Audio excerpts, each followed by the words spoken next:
Roberto Gonzalez is the founder and executive director of STEAMbox, a program to develop equity in high-quality science, technology, engineering, arts, and mathematics, or STEAM education. Roberto, thanks so much for joining us today on Main Street Living. What's happening? Que lo que, my people?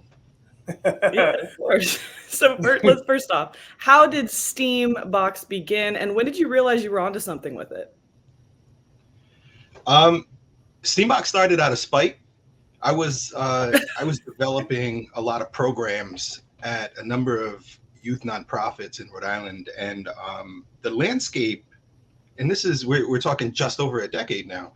The landscape was very white, and what I also noticed was a lot of the overhead went to paying for like new grant writers and bonuses and all this stuff. I thought we could do better. I serve the students. They're my boss. So we started an organization where they can jump on the board. They can fire me if like I'm ever too whack for them. And we wanted to change a couple of things. So we did. And we are not the main cause for this, but I'm happy to report that the landscape is very different in Providence, Rhode Island right now. A lot of amazing youth-led and people of color-led nonprofit orgs. Why is it so important to get kids into the STEAM programming? So at the time, my answer is very different than 10 years ago. At the time, it felt like a number of the things that they were passionate about happened to do with STEAM anyway. And also the careers for tomorrow continue to be in STEAM. At the time, there was even more of an importance. So I would spend a full year showing students how to like design websites, when now 10 years later, artificial intelligence can, you know what I mean? There's apps for that, for a lot of the things that we did, but there's still an importance in knowing how to talk to technology, right? So there's the hardcore engineering, the people who are going in and coding these things. Those people, those jobs are going to continue to exist for a long, long time. And I wanted to create something for them. But also, even if you don't really care about that, whatever you're passionate about, we're going to find some scientific, technological ways to explore the things that you're passionate about. Oh, that's cool. I love that. I mean, you guys have done a lot of different things here. Podcasts that are climbing the charts, traveling the world. There have been some really cool things that you and your students have done over the years. What are some of your favorites, and which ones did the kids really get into? Man, my favorite is always like Tom Brady says, my favorite's the next one, right? 10 years ago, I never would have imagined the places that they would take me by their own design. I'm going to write up some things. I'm going to say, okay, this year we're going to show people how to make robotics. And then my students get together and say, no, we want to do this. So they want to explore anime, and that group led the trip to Japan. So we've been to Japan 3 times now studying anime at Studio Ghibli. They wanted to learn how to DJ. I'm a sound engineer. I could show you that. But we have too many students, so we started recording conversations so I can teach them editing, much like I'm sure the people do on this show. So that turned into this wild podcast, which, after a while was number 200 and something in the world in education, and then number 100 and something, 17. And then we carried number 1 for 17 straight weeks during the pandemic. So that's been one of my favorites, right? Because we're able to talk to, if we're following your passions, and your passion is making movies, well, we're going to have one of the directors of your favorite movie come on to the podcast and talk to you about what it takes to make movies. And you're making those connections too. We've had comic book artists, writers, movie stars, rappers, you name it.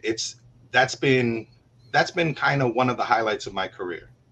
Yeah, and the coolest part, obviously, is when we as adults can connect with the younger generation, who in some ways they do teach us some things too, right? So what is actually in store for this school year, and and how do the newer kids get into it? Well, I want to follow up on a number of the things that we were working on last year, which include artificial intelligence, right? We know that we have all these tools out there, but how do we use them? What's the best way that I can teach people? And really, prompt engineering is one of the top things that I could be showing students right now. Hey, there's all these tools, but how do you interface with it? And how can you get ahead while you're interfacing with it so that you're not losing skills because you're relying on artificial intelligence? But that answer also has probably a little bit of a darker turn, where we found we had somebody from Rhode Island Kids Count on the podcast last year, and they talked about the suicide rates, the attempted suicide rates in young people in Rhode Island.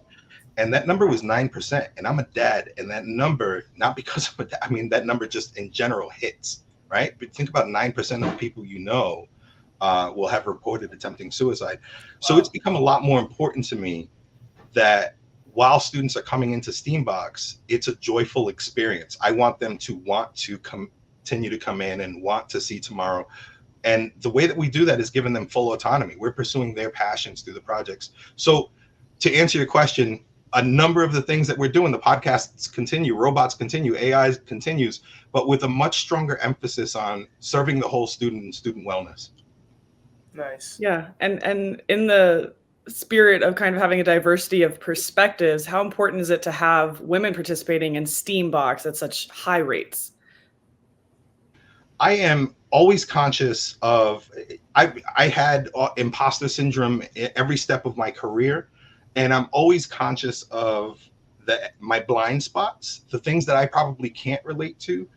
And it boggles my mind, but Steambox has been 60% girls. And there's an entire disparity when it comes to girls in STEM careers versus girls leaving college with STEM certification. They're getting the certifications, but they're not getting the jobs. So I'm really proud that Steambox is 60% girls. And beyond that, when we talk about other groups of marginalized people, kind of flock to Steambox is for the marginalized. I don't know how that happened, but it has somewhere along the way.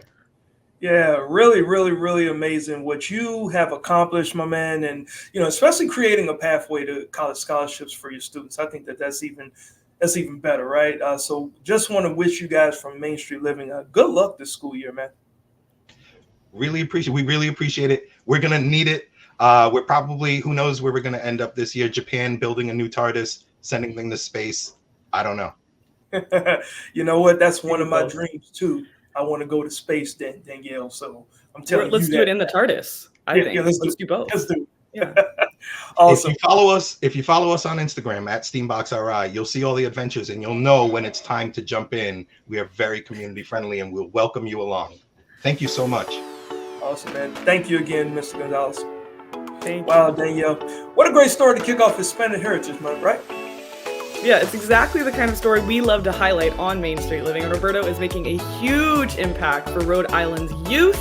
But up next, Cheryl Nelson, putting some of her STEAM training to use as she is a scientist as well. She's with some scientists trying to map out future flood zones. Stay with us.